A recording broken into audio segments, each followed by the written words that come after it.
इसलिए यह केवल पत्रकारों का विषय नहीं है, यह जनता का विषय है। आपको भी विचार करना चाहिए कि जो सही मायने में आपको खबर दिखाने की कोशिश कर रहे हैं, ऐसे खबर नवीसों के लिए आप क्या कर सकते हैं।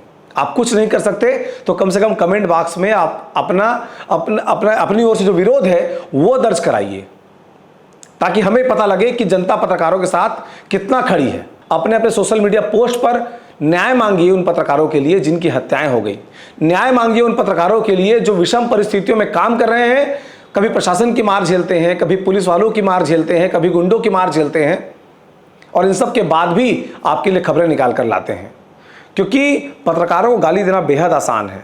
पत्रकार बिकाऊ होते हैं, ये होते हैं, तमाम बातें कहना, लेकिन जो सही काम करने जाते हैं उनके पक्ष में कितने लोग खड़े होते हैं। रेत खदानों में मध्य प्रदेश में कितने पत्रकारों की हत्याएं हो चुकी हैं, और छत्तीसगढ़ में अब फायरिंग की जा रही है पत्रकारों के ऊपर। पत्रकारों को मार मार कर उनके चेहरे से लहू बहाया जा रहा है।